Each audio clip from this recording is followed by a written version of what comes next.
Dear बच्चों, welcome once again on biology one shot and class 10th learners. हम लोग हमारे chapter number 2 of biology portion यानी कि science text book of NCERT में से चैप्टर नंबर 6 की शुरुआत कर चुके हैं।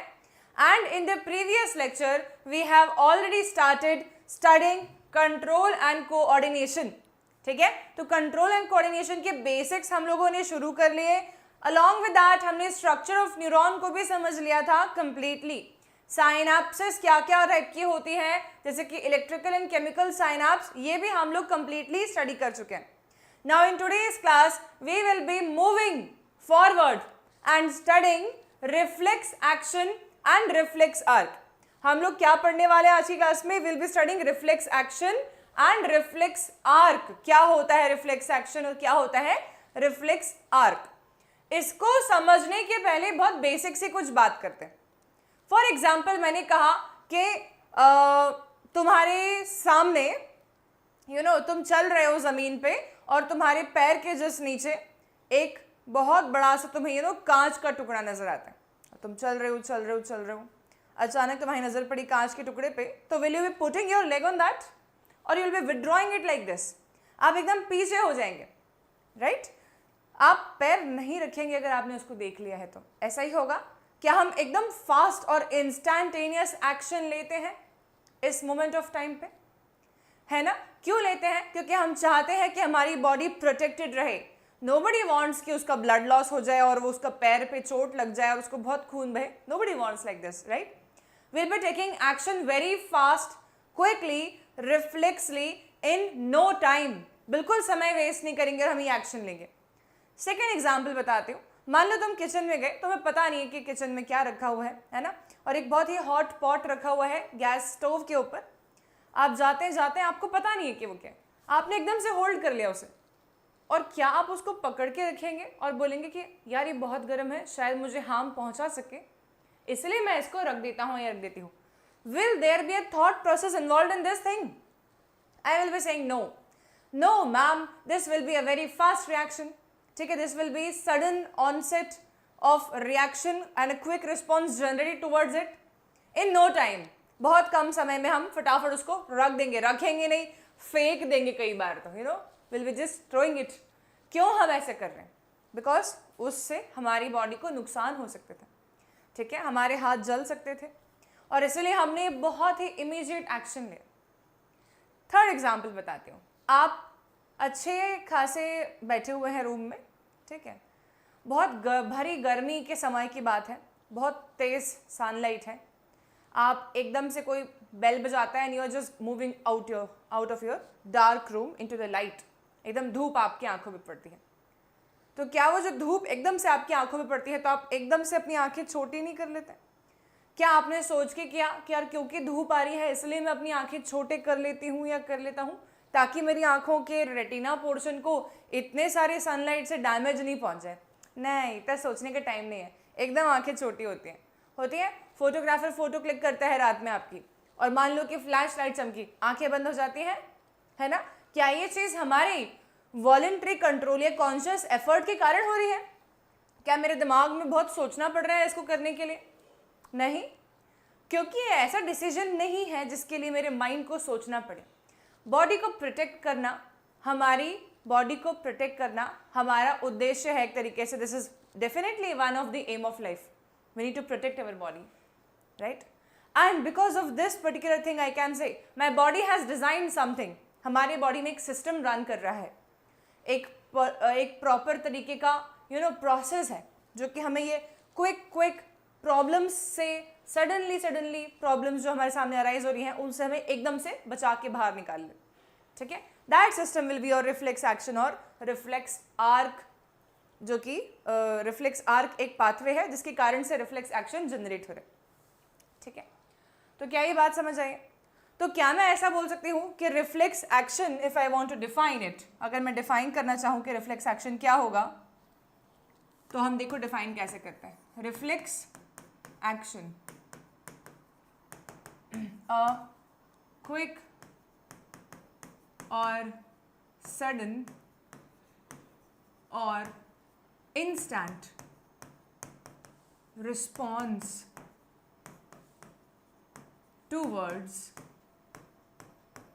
an emergent stimulus,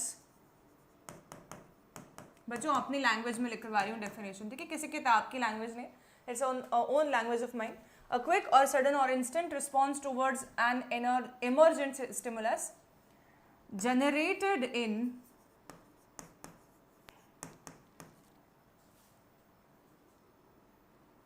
very less time, we can say fractions of seconds,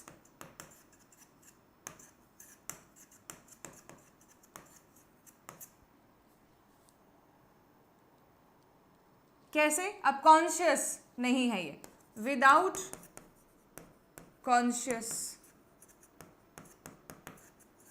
effort, that is without involvement of complex thinking by brain.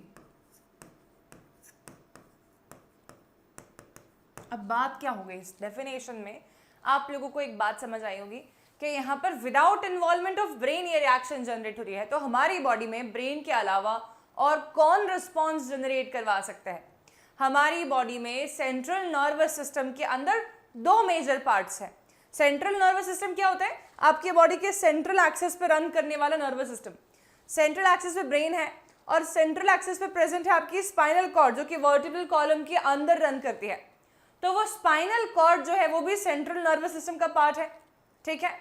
और ये स्पाइनल कॉर्ड हमारी रिफ्लेक्स एक्शन जनरेट करवाती है, ना कि ब्रेन, ठीक है. तो without involvement of brain, that means we are not involving brain, but definitely we are involving some other central nervous system organ here, which will be your spinal cord, ठीक है.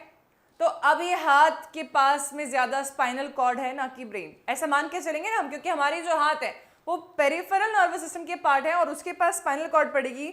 Brain उसके इतने पास नहीं है, brain तक stimulus मतलब impulse पहुंचाना will be taking more time. Spinal cord तक इम्पल्स पहुंचाना is a quick thing, right. किसी पर्सन का रोड एक्सीडेंट हो जाए तो आप उस पर्सन को सबसे नियर प्रॉक्सिमिटी वाले, सबसे पास के हॉस्पिटल में ले जाएंगे ना. हो सकता है वो हॉस्पिटल बहुत स्पेशलाइज्ड हॉस्पिटल ना हो, लेकिन आप उसकी फर्स्ट एड या क्विक थेरेपी चाहते हैं, तो आप क्या करेंगे? उसे इमीडिएटली वहां ले जाएंगे. थोड़ा बेटरमेंट होने के बाद में आप किसी बड़े दूर वाले हॉस्पिटल में ले जा सकते हैं उस इंसान को, ऐसी बात है. इसका मतलब क्या हुआ कि हमें क्विक रिस्पॉन्स जनरेट करने के लिए पास वाला सेंट्रल नर्वस सिस्टम का ऑर्गन चाहिए है. दूर वाले के पास में बाद में चले जाएंगे भले, अभी तो बिना सोचे समझे नियरेस्ट वाले के पास हमें जाना है. ये क्विक रिस्पॉन्स जो हमारी बॉडी जनरेट करवा रही है, ये भी नियरेस्ट वाले के पास में ले जाके हम इसको जनरेट करवा रहे हैं, ठीक है. तो if this much is understood please tell me. तो यहां तक की बात सबको समझ में आ गई है, यस और नो, ठीक है. अब आते हैं हम रिफ्लेक्स एक्शन की, हमारी डेफिनेशन क्लियर हुई. अब बात करते हैं ये जनरेट करवा रहा है कौन? स्पाइनल कॉर्ड करवा रहा है. तो एक डायग्राम मैं आप लोगों को ड्रॉ करके देती हूँ, ठीक है. तो ये है जो मैं डायग्राम बना रही हूँ ना, ये डायग्राम है रिफ्लेक्स आर्क का डायग्राम. इसको ध्यान से देखेंगे. पहले हम स्पाइनल कॉर्ड बनाते हैं. ओके.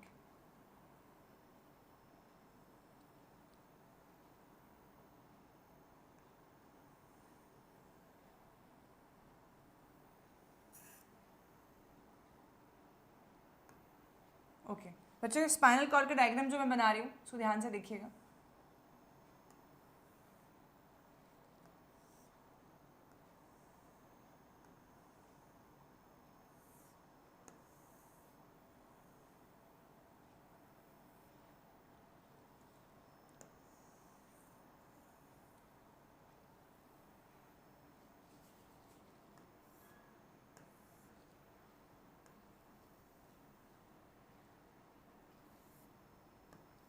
ओके ये जो डायग्राम हमने बनाया है, this is the diagram of a spinal cord cross sectional view. मतलब कि स्पाइनल कॉर्ड ऐसे रन कर रही है ना, तो हमने इसका क्रॉस सेक्शन लेकर उसको डायग्राम देख रहे हैं कि वो कैसे दिखता है. तो एक क्रॉस सेक्शनल व्यू है स्पाइनल कॉर्ड का, ठीक है. यहाँ पर हम कुछ बना रहे हैं, हम लिख रहे हैं यहाँ पर एक सेंस ऑर्गन.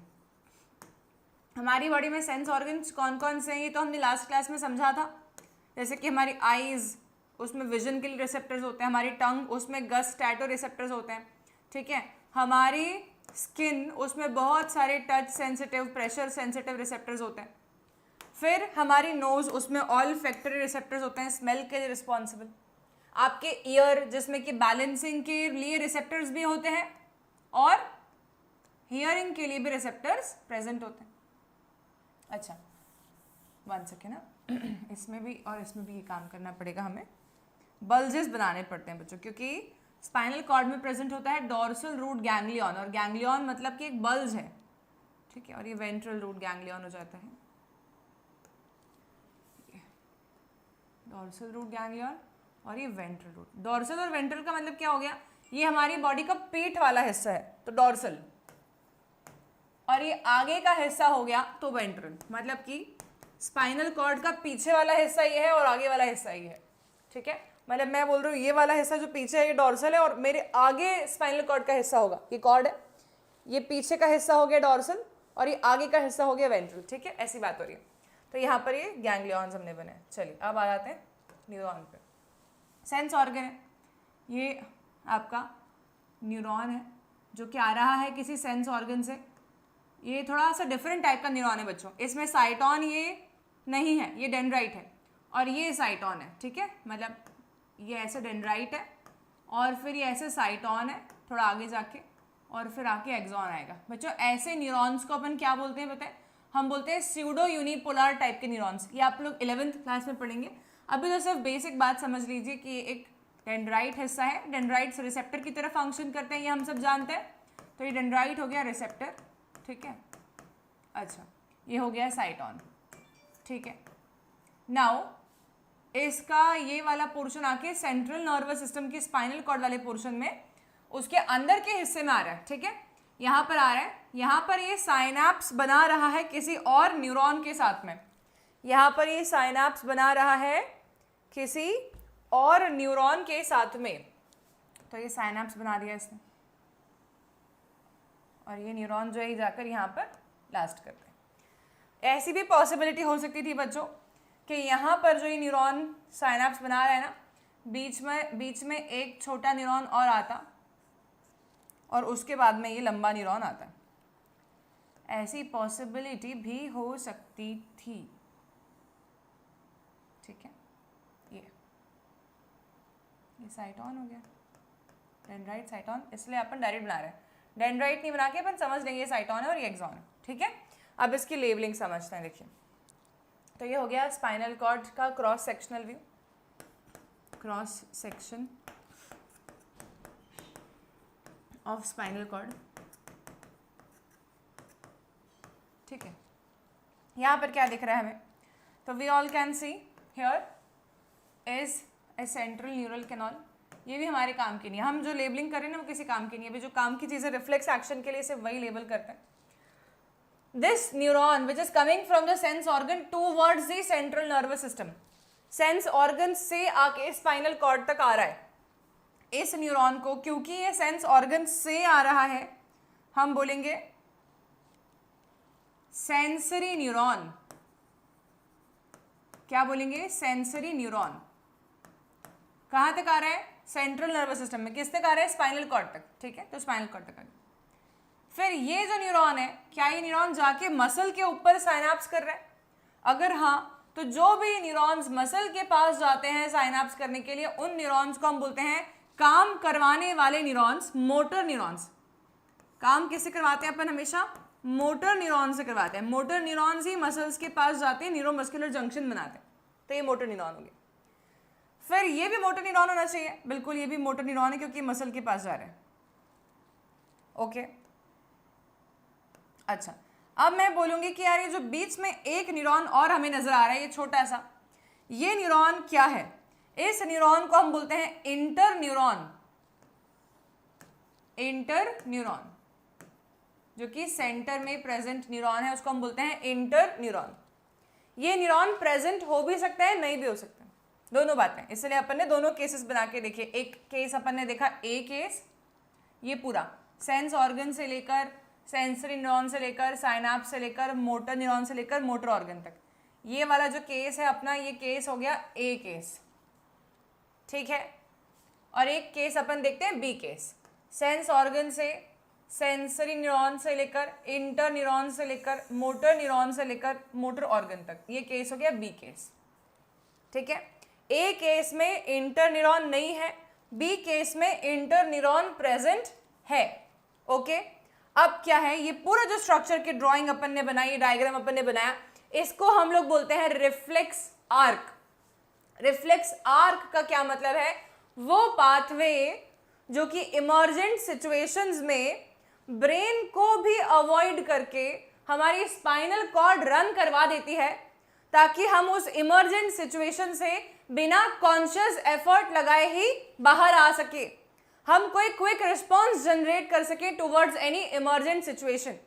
जैसे कि एकदम गरम भगोनी उठाई तो एकदम छोड़ दिया, ब्रेन ने सोचा नहीं उसके बारे में आपके कि बहुत टाइम लगाते हैं, सोचते हैं इससे हमारे बॉडी को कोई लॉस तो नहीं हो जाएगा, कहीं पे गरम ऑब्जेक्ट है चलो पकड़ लिया 2 मिनट तो क्या हो जाएगा, छाला ही हो जाएगा एक, ऐसा तो नहीं है ना। आपकी बॉडी उसको इमीडिएटली फेंक देगी। क्यों फेंक देगी, क्योंकि आपसे पूछेगी नहीं वो इस मैटर में, since it is a protective mechanism of your body. Reflex actions are protective mechanisms of the body, ठीक है। हम कई बार रिफ्लेक्स वर्ड का इस्तेमाल करते हैं। रिफ्लेक्स मतलब एक तरीके से आदत वर्ड होता है हिंदी में, पर रिफ्लेक्स का मतलब बायोलॉजिकली डिफरेंट है थोड़ा सा। रिफ्लेक्स मतलब क्विक रिस्पॉन्स, ठीक है। चलो अब यहाँ पर ये सारी पाथवे अगर हमें समझ में आया, लूप समझ में आया, तो रिफ्लेक्स आर्क के कंपोनेंट्स क्या क्या है, हमसे अगर कोई ये पूछता है कि रिफ्लेक्स आर्क का पाथवे क्या है या कंपोनेंट्स क्या है, तो हम क्या बोलेंगे, we can say that reflex arc contains first sense organ, then sensory neuron,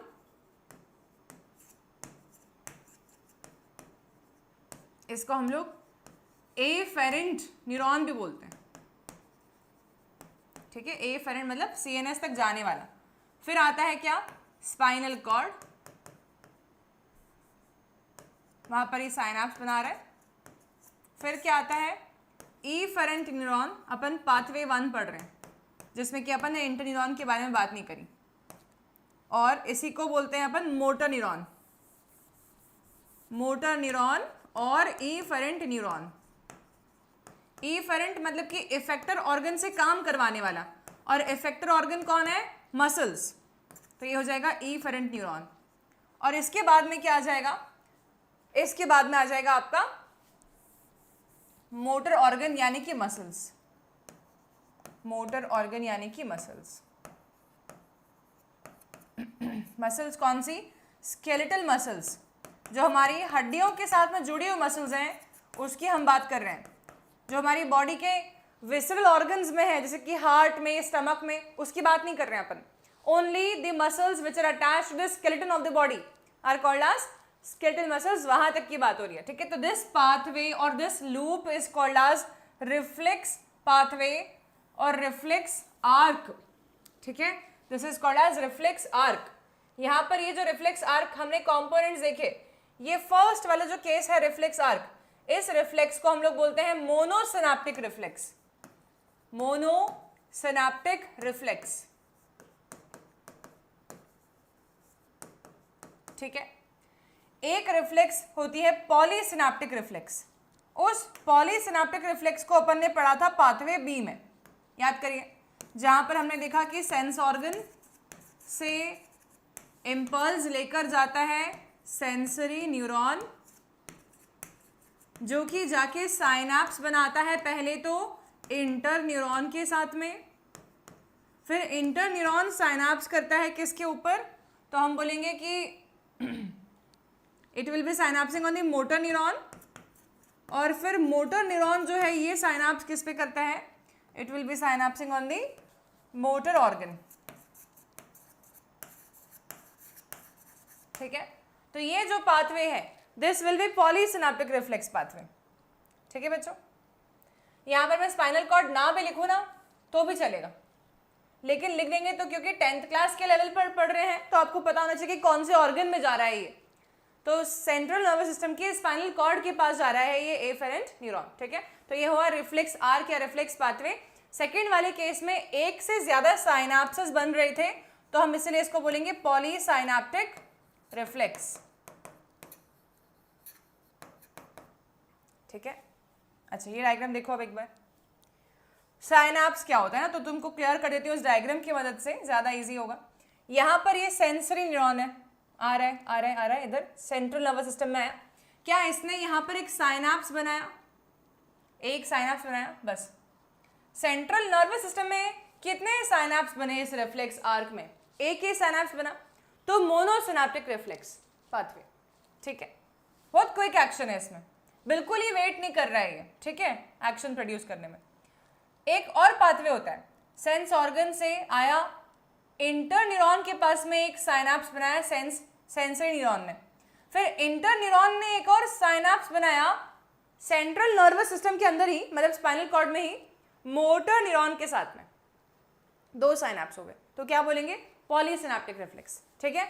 monosynaptic reflex में स्पाइनल कॉर्ड में सिर्फ एक ही साइनाप्स बन रहा था, पॉलीसिनेप्टिक रिफ्लेक्स एक्शंस में, रिफ्लेक्स आर्क में दो या दो से ज्यादा साइनाप्सेस बन सकते हैं इनसाइड द स्पाइनल कॉर्ड, ठीक है। So this is about the reflex arc pathway which we have seen.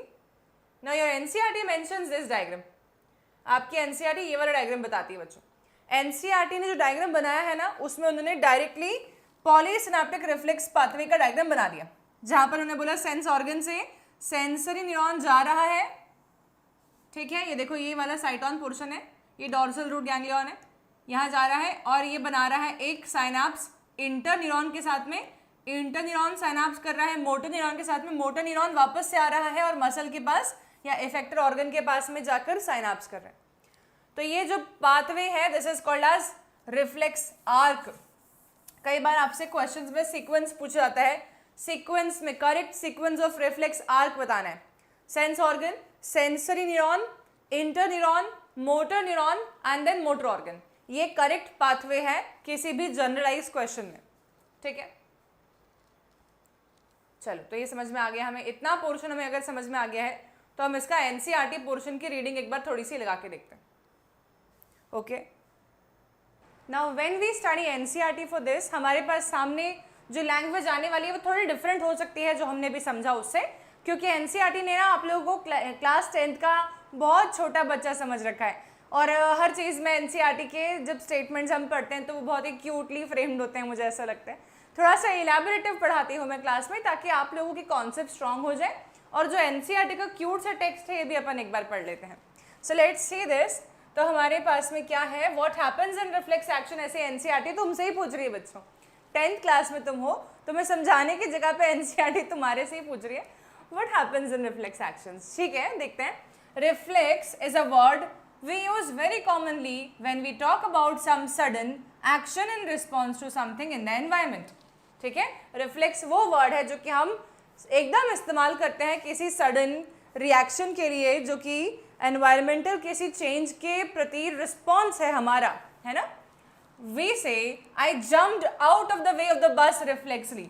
मान लो कि तुम रोड पे जा रहे हो, सामने बस आ गई तो तुम एकदम से जंप कर गए, ये क्या हुआ, रिफ्लेक्सली हुआ। Then or I pulled my hand back from the flame reflexly. मान लो कि फ्लेम पर तुम्हारा हाथ आ गया गलती से, तो तुमने एकदम रिफ्लेक्सली हटा दिया झटके से बिना सोचे। I was so hungry my mouth started watering reflexly. इसका मतलब बहुत भूख लग रही थी तो ऑटोमेटिकली मुंह में पानी आ जाता है, हम लोग बोलते हैं सलाइवेशन स्टार्ट हो जाता है हमारा। ऐसा तुम्हें मैंने अभी बोला तो ही तुम्हारे मुंह में वाटर आना चालू हो गया। रीज़न पता है क्या, ये रिफ्लेक्स एक्शन है, हमारे थॉट प्रोसेस इन्वॉल्व नहीं होता, लेकिन हमें आदत पड़ गई है, हमारी बॉडी जो है वो रिफ्लेक्सली इसको इनवॉलेंटरीली करने परफॉर्म कर देती है। जैसे कि मैं एक एग्जांपल देती हूँ, आंखें बंद करो सब लोग और इमेजिन करो बहुत ही ज़्यादा बड़ा सा चीज़ बर्स्ट पिज़्ज़ा तुम्हारे सामने आ गया है। क्या हुआ, माउथ में वाटरिंग हुई, राइट। देन बहुत टेस्टी सी पाव भाजी है और साउथ इंडियन फूड दिख रहा है, dosa, idli, vada, okay, mouth watering started. The reason behind that, मैं नाम ले रही हूँ और तुम उसको लिंक कर पा रहे हो किसी चीज़ के साथ में, और तुम्हारे माउथ में वाटर होना स्टार्ट हो गया है, salivation, reflexly. What exactly do we mean? A common idea in all such examples is that we do something without thinking about it. ठीक है, और without feeling in control of our reactions. ठीक है, हम हमारे reactions जो हैं उस पर कंट्रोल नहीं कर पा रहे हैं. क्यों नहीं कर पा रहे? क्योंकि इनवॉलंटरीली हो रहा है, हमारा माइंड कॉन्शियसली नहीं कर रहा है. सोच विचार के कि मुझे ऐसे करना चाहिए कि नहीं, ऐसा नहीं है, ऑटोमेटिकली हो रहा है. ठीक है, yet these are situations where we are responding with some action to changes in the environment. How is control and coordination achieved in this situations? ऐसे सिचुएशंस में कंट्रोल एंड कोऑर्डिनेशन कैसे अचीव होता है हमसे, हम ये जानते हैं. Let us consider this further. Take one of the example. Touching a flame is an urgent and dangerous situation for us. Definitely flame touch करेंगे तो हाथ जल जाएगा. और in fact for any animal, कोई भी ऑर्गेनिज्म आग के पास जाने में डरेगा क्योंकि उसे पता है कि उसके साथ में कुछ डेंजरस हो सकता है. How would we respond to this? One seemingly simple way is to think consciously about the pain and possibility of getting burn. एक तो फ्लेम के पास हाथ जाएगा तो हमारा दिमाग सोचेगा कि अरे इससे तो हमारे हाथ जल जाएंगे, हमें फिर पेन होगा, इसलिए मैं हटा लेता हूँ हाथ. ऐसा तो टाइम नहीं होता. ये बाद में ऑटोमेटिकली मालूम पड़ता है कि यार हाथ जल गया तो बहुत दुख रहा है. उस मोमेंट ऑफ टाइम पे आप ये फील करने के बाद हाथ नहीं हटाते हैं. That will be taking place first, right? ठीक है, तो इसके लिए मेरे दिमाग में बहुत फनी चीज़ आई है. जैसे कि कोई पर्सन जो है वो उसके सामने बड़ी बस आ रही है और वो पर्सन जो है वो वहाँ खड़ा हुआ है. ठीक है, और बस आते हुए देख रहा है और कॉन्शियसली बोल रहा है मम्मी मैं यहाँ से हटूँ या नहीं. This won't happen, right? आप एकदम जंप करके बोलेंगे, बाद में बोलेंगे कि ओ थैंकफुली मैं वहाँ से कूद गया उस समय पे, अदरवाइज मेरे साथ आज क्या होता, राइट? तो ये सिचुएशन आप सब समझ गए हैं. चलिए, one seemingly simple way is to think consciously about the pain and possibility of getting burned and therefore move our hand. An important question then is how long will it take us to think all of this? Definitely some seconds, कुछ तो लगेगा समय. उसके बाद action करेंगे तब तक तो दुर्घटना घटित हो चुकी होगी. ठीक है, so the answer depends upon how we think. If nerve impulses are sent around the way we have talked about earlier, then thinking is also likely to involve the creation of such impulses. Thinking is a complex activity. So it is bound to involve a complicated interaction of many nerve impulses from many neurons. है ना? ये multiple neurons की processing होगी, उसके बाद में आपके पास response generate होगा. इसमें टाइम लगेगा, थोड़ा सा टाइम तो लगेगा कम से कम मिनिमम. उस थोड़े से टाइम के लिए भी हमारे पास में टाइम नहीं है. हमें बहुत ही मिनिमाइज्ड टाइम में बिना सोचे ही एक्शन प्रोड्यूस करना है अगर हम उस इमरजेंट सिचुएशन से अपने आप को बचाना चाहते हैं तो. और थिंकिंग टाइम टेकिंग प्रोसेस है बच्चों. मैं सोच सोच के बोल रही हूँ, है ना? मैं बहुत सोच सोच के बोल रही हूँ अभी राइट नाउ. ये भले ही तुमको लग रहा है कि बहुत फास्ट बोल रही है मैम, तो कहाँ सोच रही है, डायरेक्टली बोल रही है, ऐसा नहीं है ना. हमारी थिंकिंग कंटिन्यूसली चल रही है अंदर और फिर मैं सोच सोच के बोल रही हूँ. जितना टाइम में ये कर रही हूँ ना उससे भी फास्ट वो रिस्पॉन्स जनरेट होगा जो तुम्हारा रिफ्लेक्स एक्शन का रिस्पॉन्स है. ओके, तो ये वाली बात शायद से सारे प्यारे बच्चों को समझ में आ गई है. अब हम आगे बढ़ते हैं एनसीईआरटी के और एक पेज को देखते हैं. If this is the case, it is no surprise that thinking tissue in our body consist of dense network of intricately arrange neurons. हमारे ब्रेन के अंदर जो न्यूरॉन्स प्रेजेंट है, हमारे स्पाइनल कॉर्ड में न्यूरॉन्स है, हमारे पेरिफेरल नर्वस सिस्टम में न्यूरॉन्स हैं, बहुत सारे न्यूरॉन्स हमारे पास में प्रेजेंट है, नेटवर्क बना रहे हैं, बहुत इंट्रिकेट, बहुत ही ज़्यादा ग्रुप्स प्रेजेंट है उसमें. ठीक है, वो न्यूरॉन्स में से कोई पाथवे थिंकिंग में इन्वॉल्व हो रहा होगा. इतना टाइम नहीं हमारे पास कि हम उस पाथवे को एक्सप्लोर करें इस मोमेंट पे. ठीक है, पर बच्चों हम जब ब्रेन पढ़ेंगे ना तब हम ये पाथवे भी समझेंगे. It sits in the forward end of the skull, मतलब यहाँ पर, and receive signal from all of the body which it thinks about before responding to them. Obviously, in order to receive these signals, this thinking part of the brain in the skull must be connected to nerves coming from various parts of the body. Similarly, if this part of the brain is to instruct muscles to move, nerves must carry the signal back to different parts of the body. If all of this is to be done when we touch a hot object. It may take enough time for us to get burnt. इतने में तो हो जाएगा कल्याणम भवतु, right? So this much time we're not having. Okay, this is a very spontaneous reaction. Reflex action is a very spontaneous reaction. We will not be thinking about it before pursuing it. You will be doing it without thinking, and then it is not like your brain will not be informed about this action. जैसे कि एक example देती हूँ. Okay, so for example, आपने अपने घर पे एक बहुत ही कीमती पॉट या आपके पेरेंट्स का बहुत पसंदीदा कोई पॉट को गलती से गिरा दिया, ठीक है, और उसके टुकड़े हो गए. And you are lucky enough कि आप उसको जोड़ पा रहे हैं. उसको ऐसा दिख भी नहीं रहा है कि आपने उसको जोड़ दिया. हाँ, आपने उसको जोड़ दिया and you keep it in the same place जहाँ वो पहले रखा हुआ था. ये रिएक्शन पे आपने रिस्पॉन्स ऑलरेडी क्रिएट कर दिया. जोड़ने के बाद में पेरेंट्स को बताएंगे ना कि आपका ये पॉट हमसे गलती से टूट गया था, बट देखो मैंने सेम का सेम जोड़ के रख दिया है वापस. ऐसा कभी कभी तो कुछ बच्चे बहुत ही शरारती तो बताएंगे ही नहीं कि हमने ऐसा कुछ किया है, कहानी, राइट. और कुछ बच्चे जो हैं वो तो इतने ज़ोर से गिराएंगे कि पेरेंट्स को पहले ही पता चल जाए, फिर धमाधम आवाज़ आएगी. The thing is that there are some of the things which will we not be informing first to the central authorities. Actually, we'll be performing it, ठीक है, involuntarily, and then later on we'll be in keeping on informing. That means अगर कोई गरम भगोने को उठा दिया मैंने और फेंक दिया उसको, तो इसमें स्पाइनल कॉर्ड ने काम कर दिया है, पर इसका ये मतलब नहीं कि मेरे ब्रेन को मालूम नहीं पड़ेगा. मालूम पड़ेगा एग्जैक्टली 1-2 सेकेंड बाद कि अरे ये क्या हुआ, है ना. तो ब्रेन को बिना बताए कर दिया ना आपने, तो फिर बॉडी बता देगी ब्रेन को बाद में तो कि ऐसा हुआ था अभी, पर करने के लिए पूछा नहीं उससे. ये बात है, ठीक है. How does the design of the body solve this problem? rather than having to think about it, the sensation of heat, if the nerves that detect heat were to be connected to the nerves that move muscles in a simpler way, the process of detecting the signal or the input and responding to it by an output action might be completed quickly. अगर हमारे sense organs की nerves हमारे motor organs के nerves के साथ में quick connection बना दें तो शायद ये ज़्यादा फास्ट रेट पर कंप्लीट किया जा सकता है. Such a connection is called as reflex arc. बच्चों ये तो अपने डायग्राम देखा ना, अभी पूरा मैंने बना के दिखाया आपको. रिफ्लेक्स आर्क में sense organ, sensory neuron, motor neuron and effector organ muscle, ठीक है, जिसका साइनैप्स स्पाइनल कॉर्ड में होता है. Where should such reflex arc connections be made between the input nerve and the output nerve? Input nerve sensory neurons carry करती है, output nerve motor neurons carry करती है, ठीक है.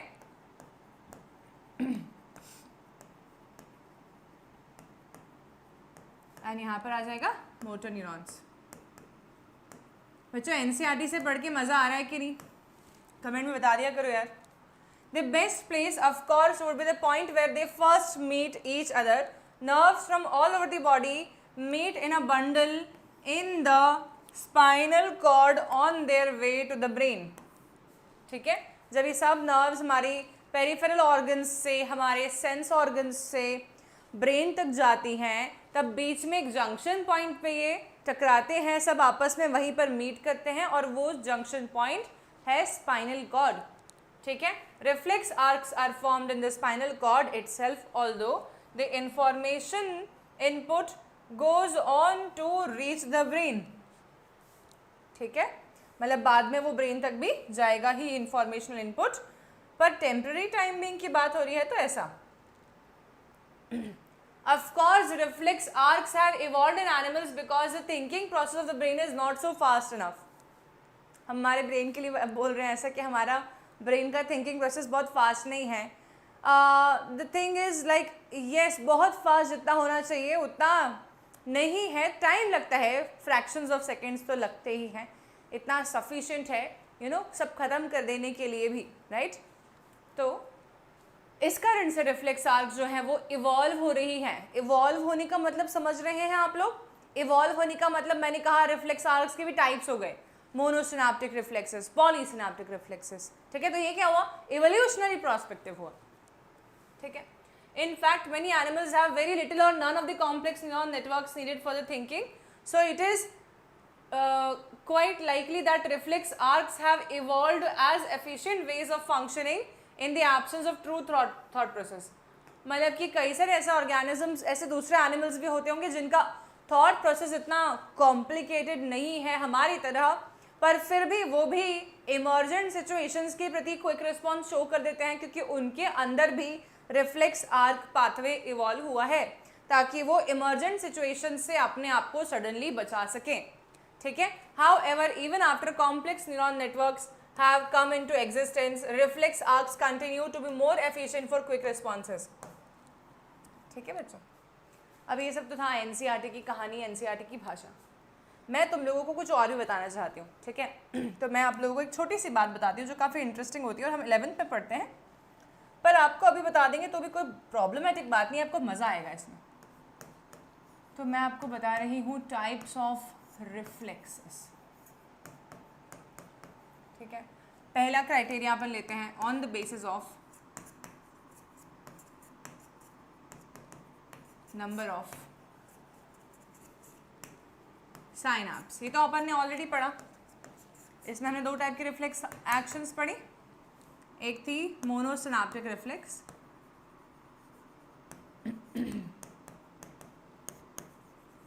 और एक है पॉलीसिनेप्टिक रिफ्लेक्स। ठीक है बच्चों, monosynaptic reflex, in this type of reflex interneurons are not involved।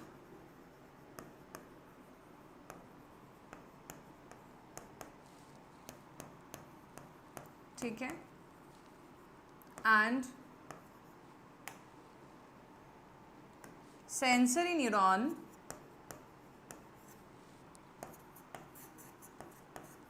synapse with motor neuron in spinal cord। ठीक है, मोनोसिनेप्टिक रिफ्लेक्स का एक एग्जाम्पल होता है बच्चों नी जर्क रिफ्लेक्स।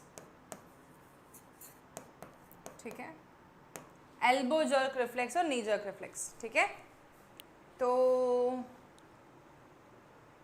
उसके लिए इमेजिन करो सिचुएशन, तो आपको कभी किसी ने पैर पे हथौड़ा मारा फॉर एग्जाम्पल बहुत ज़ोर से। ठीक है, टक, तो जैसे ही मारेगा वैसे ही आप वेट करेंगे क्या? नहीं, आपका ऑटोमेटिकली पाँव आगे की तरफ मूव करेगा, your leg will be like this, ताकि वो धक्का मार के उस ऑब्जेक्ट को गिरा दे जिस ऑब्जेक्ट से आपको लग रही है। आप अपना पैर पीछे कर लेंगे क्या? फ्लेक्शन नहीं ना, आप आगे ही मूव करेंगे उसको हमेशा। ये नी जर्क रिफ्लेक्स है। नी जर्क रिफ्लेक्स जो है ये one of the monosynaptic reflex का एग्जाम्पल होते हैं। इसमें सिर्फ एक ही सिनेप्स बनता है हमारे स्पाइनल कॉर्ड में। बच्चों ये तो एग्जाम्पल है रिफ्लेक्स का, नी जर्क रिफ्लेक्स। ठीक है, पॉलीसिनेप्टिक रिफ्लेक्सेस में बहुत सारे रिफ्लेक्स एक्शंस जो हमारी बॉडी में परफॉर्म होते हैं, उसमें more than one different factors responsible हो सकते हैं, तो पॉलीसिनेप्टिक होते हैं। इसका एग्जाम्पल समझाती हूँ मैं, जैसे कि इसको पूरा सेम लिखना है अपने को। ठीक है, so, लेकिन हम लिख देते हैं in this type of reflex interneuron are involved। ठीक है, more than one synapse forms inside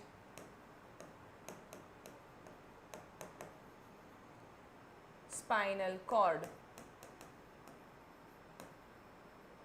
ठीक है ना बच्चों, ये मोनोसिनेप्टिक रिफ्लेक्स और पॉलीसिनेप्टिक रिफ्लेक्स के अंदर अपन एक छोटा सा डायग्राम बना लेते हैं ताकि आपको याद अच्छे से रह जाए।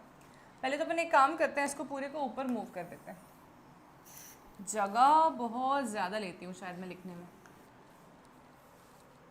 देखो, मोनोसिनेप्टिक रिफ्लेक्स का डायग्राम बनाए। ठीक है, ये साइटॉन हो गया, ये एक्सॉन हो गया, ये साइटोन ऑफ द नेक्स्ट न्यूरॉन और ये एक्सॉन। फॉर एग्जाम्पल मान लेते हैं कि ये हमारा सेंसरी न्यूरॉन है और ये हमारा मोटर न्यूरॉन है, ठीक है। और ये जो बॉक्स में बना रही हूँ ना मैं, ये है अपना सेंट्रल नर्वस सिस्टम में स्पाइनल कॉर्ड। और स्पाइनल कॉर्ड में कितने सिनाप्स बन रहे हैं बच्चों? एक ही दिख रहा है बनता हुआ, तो इसलिए हम बोलेंगे मोनोसिनेप्टिक रिफ्लेक्स, ठीक है। ऐसा सेम का सेम अपन बनाते हैं इधर। यहाँ पर एक सेंसरी न्यूरॉन है, एक इंटर न्यूरॉन भी है, और फिर आ जाता है एक मोटर न्यूरॉन। और इतना पूरा हिस्सा मान लो कि स्पाइनल कॉर्ड है,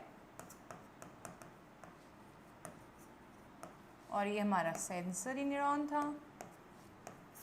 ये हमारा इंटर न्यूरॉन है, और ये हमारा मोटर न्यूरॉन है।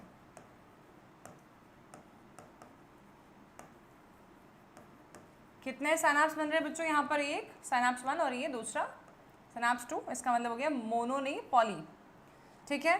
तो यहाँ मैं लिख रही हूँ एग्जाम्पल्स में, examples playing a guitar without watching, ठीक है। अब क्या होता है कि रिफ्लेक्स एक्शंस के एग्जाम्पल्स हमने जब 10th क्लास के लेवल पे देखे तो हम सिर्फ इमर्जेंट सिचुएशंस के बारे में बात कर रहे थे कि इमर्जेंट सिचुएशंस जो हैं उनसे प्रोटेक्ट करने के लिए रिफ्लेक्स एक्शंस, रिफ्लेक्स आर्क्स, ये पाथवेज सामने आए। But it is not the truth for every case. For example मैं अगर आपसे बोलती हूँ कि आप बहुत छोटे बच्चे थे जब की बात करते हैं, आपने जस्ट साइकिल चलानी सीखी ही थी, ठीक है। तो आप याद करो बच्चों, आपने जब साइकिल चलानी सीखी ही थी तो आपके पेरेंट्स आपको जो साइकिल ला के देते हैं उसमें पीछे की साइड पे 2 टायर्स लगवा देते हैं प्रोटेक्टिव टाइप के, ऐसे करके लगे रहते हैं ना, वो एल शेप के। वो 2 टायर्स के अलावा रहते हैं ताकि जब साइकिल चलाएं तो वो 4 टायर्स हो जाए टोटल एक तरीके से, और आपका गाड़ी जो है वो, साइकिल जो है वो आपके लोड को ले पाए, और आप टेढ़े मेढ़े जब हो, इम्बैलेंस होकर डर के मारे, तो आप गिरे नहीं, वो बचा ले उसको, ठीक है। जब तक आप सीख नहीं आते तब तक, है ना। तो ये जो चीज़ थी, क्या ये बचपन में फर्स्ट टाइम हमने जब साइकिल चलाना सीखा तो क्या हम डरे नहीं होंगे? हम डरे होंगे, हम बहुत कॉन्शियसली चलाते होंगे, है ना। और ठुक नहीं जाए, अरे कोई गिर नहीं जाए, तो ये बहुत कॉन्शियस एफर्ट्स लगते थे उसमें। फिर जब तुमने साइकिल लिटरली सीख ली परफेक्ट वाली, और तुम कहीं जा रहे हो साइकिल चला के, तो क्या तुम्हें सोचना पड़ता है कि पेडल कैसे मारूं? कभी भी नहीं ना। तुम्हें इनफैक्ट रास्ते भी नहीं सोचने होते। मान लो कि तुम स्कूल तक जा रहे हो सिर्फ, और तुमने एक बार रास्ता देख लिया कि ये स्कूल का रास्ता है, 2 बार देख लिया, तो कॉन्शियसली जाओगे ही नहीं। अब तुम सोचते हो जा रहे हो कि होमवर्क करा है कि नहीं, कॉपी रखी है कि नहीं मैंने, मैम आएंगी कि नहीं, सर आएंगे कि नहीं, मैथ्स वाली टीचर छुट्टी पे तो नहीं है, बायो वाली मैम क्या करेगी आके, आज कुछ और तो नहीं है, टिफिन में मम्मी ने क्या दिया है, फलाना वलाना वलाना, सब सोचते सोचते पहुँच गए स्कूल, मालूम ही नहीं पड़ा स्कूल कब पहुँच गए, दिमाग नहीं लगाया। रास्ते भी मालूम है, साइकिल चलाने भी आती है, हमारी बॉडी रिफ्लेक्सली अब ये सब कर रही है हमारे लिए, रिफ्लेक्सली, ठीक है। तो रिफ्लेक्स एक्शन में पहली बार के लिए लर्निंग इन्वॉल्वमेंट भी होती है, कई बार, सब केसेस में नहीं। अब मैंने कहा कोई पॉइंटेड ऑब्जेक्ट हमारी आंखों के पास आ रहा है, तो आंखें बंद करेंगे, तो ये सीखा है क्या हमने कि ऐसा करना है? नहीं, ये बचपन से आता है, यहाँ पर लर्निंग इन्वॉल्व नहीं है। जब भी भूख लगती है, हम खाना चबा रहे होते हैं, सलाइवेशन अपने आप होता है। सलाइवा सीक्रेट करना क्या हमने सीखा है किसी से कि सलाइवा सीक्रेट करने की क्लासेस लेने गए थे? नहीं, ये अपने आप होने वाले रिफ्लेक्सेस हैं। तो रिफ्लेक्स एक्शंस के भी टाइप्स हो सकते हैं डिपेंडिंग अपॉन लर्निंग इन्वॉल्व हुई है कि नहीं हुई है। तो रिफ्लेक्स एक्शन का सेकेंड कैटेगरी अपन पढ़ते हैं, डिपेंडिंग अपॉन या on the basis of whether learning is involved or not.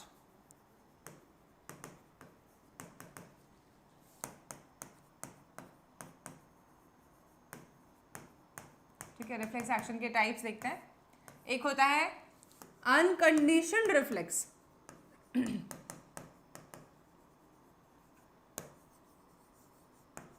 और एक होता है कंडीशनड रिफ्लेक्स, ठीक है।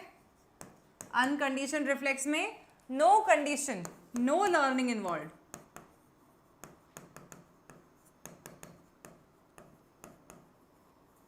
और कंडीशन में लर्निंग इज इन्वॉल्व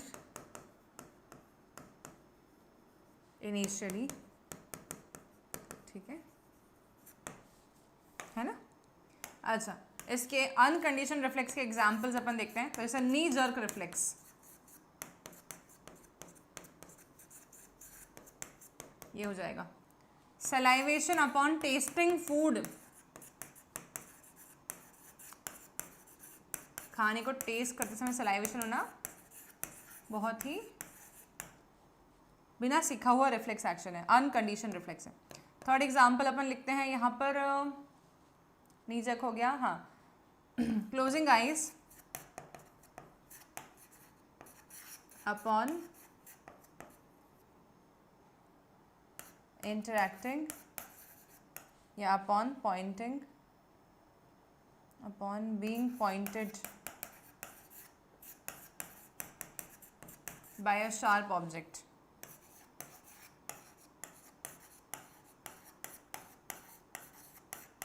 ठीक है, इस वाले केस में देखो कंडीशन रिफ्लेक्स, जहाँ पर पहली बार को लर्निंग इन्वॉल्व होती है, थोड़ा टाइम तक हम सीखते हैं, उसके बाद हम कर लेते हैं परफॉर्म उसको बिना कॉन्शियस एफर्ट लगाए। इसमें सारे टाइप के ड्राइविंग आएंगे, साइकिल चलाना, स्कूटी चलाना, बाइक चलाना, कार चलाना, प्लेन चलाना, सब कुछ, ट्रेन चलाना। ड्राइविंग सीखता है इंसान पहले, उसके बाद अपने आप चलती है। जब आपने फर्स्ट टाइम, मैं मेरा एग्जांपल देती हूँ, जब मैंने लास्ट ईयर हो गया ना, 7 मंथ्स होने वाले, शायद से 7 to 8 मंथ्स, मैंने फर्स्ट टाइम जब कार ड्राइविंग सीखी, तब जब मैं ड्राइविंग सीख रही थी, मेरा पर्सनल एक्सपीरियंस है, तो जब मैं ड्राइविंग सीख रही थी तो उस मोमेंट पे मैं बहुत कॉन्शियस होती थी, इधर से गियर चेंज करना है, इधर से क्लच दब रहा है कि नहीं, ब्रेक दब रहा है कि नहीं, एक्सेलरेटर दब रहा है कि नहीं, कुछ का कुछ नहीं दब जाए। उस समय पे जब मेरी जो गाड़ी में बैठा हुआ इंसान होता था कोई भी, तब उसको शायद मेरे गुस्से का सामना करना पड़ता बार बार, क्योंकि क्या होता, मैं बोल देती बार बार, यार प्लीज चुपचाप बैठ जाओ, यार बात मत करो, मैं गाड़ी चलाने में ध्यान लगा रही हूँ, राइट। अब क्या होता है, अब क्योंकि मैं सीख गई और मैंने बहुत प्रैक्टिस कर ली है, अब मैं गाड़ी में खुद ही गाने चला लूंगी और बात करते करते जाऊंगी मजे से, right. So the thing is that अब मैं कॉन्शियसली नहीं कर रही हूँ ना वो काम, अब मैं कैसे कर रही हूँ, अब मैं उसको कर रही हूँ अनकॉन्शियसली, क्योंकि ऐसा नहीं कि हम कॉन्शियस बिल्कुल भी नहीं है गाड़ी में, लेकिन मुझे सोच सोच के नहीं बदलना पड़ रहा है कि मेरे कौन सा गियर जा रहा है, फर्स्ट सेकंड जा रहा है कि सेकंड से थर्ड जा रहा है कि थर्ड से फोर्थ जा रहा है, हाँ जी, कि फोर्थ से फिफ्थ जा रहा है, मेरे को सोचना नहीं पड़ रहा ना। अब मुझे ये आता है क्योंकि मैंने इसको सीख लिया।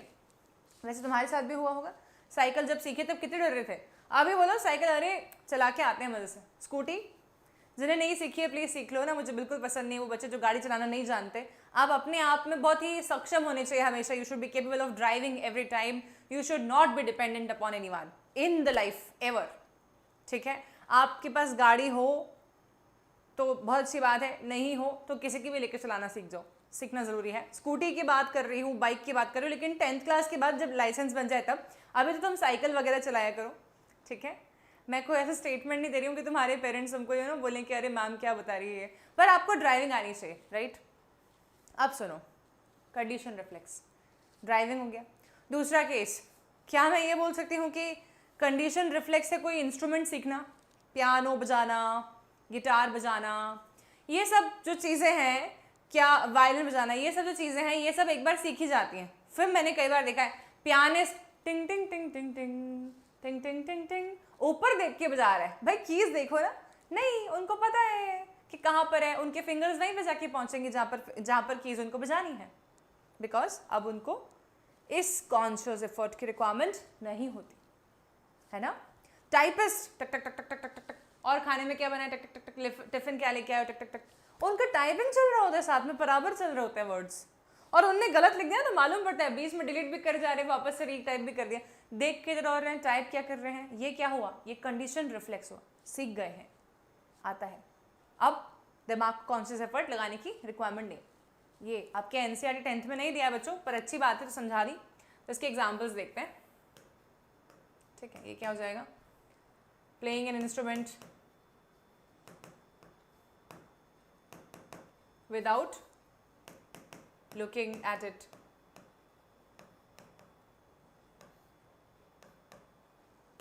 without looking at it.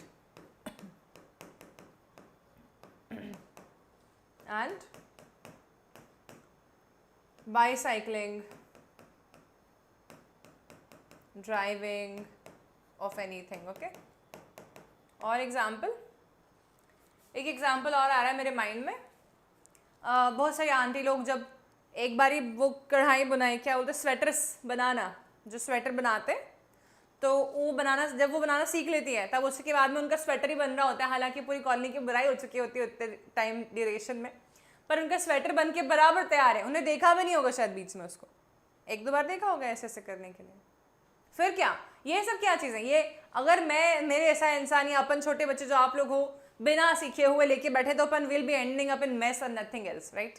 But जो लर्न्ड है, जिनको ये आता है, वो और क्या चल रहा है घर में, अच्छा सुना उसके बारे में, राइट। तो द थिंग इज दैट वो जो निटिंग विदाउट लुकिंग है, वो भी कंडीशन नहीं, uncondition, condition reflex, sorry, knitting without looking मतलब लर्न रिफ्लेक्स विदाउट लुकिंग। ठीक है बच्चों, है ना, कंडीशन रिफ्लेक्स यानी लर्न रिफ्लेक्स, और ये अनकंडीशन रिफ्लेक्स यानी इनबॉर्न रिफ्लेक्स, बचपन से आती है अपने को,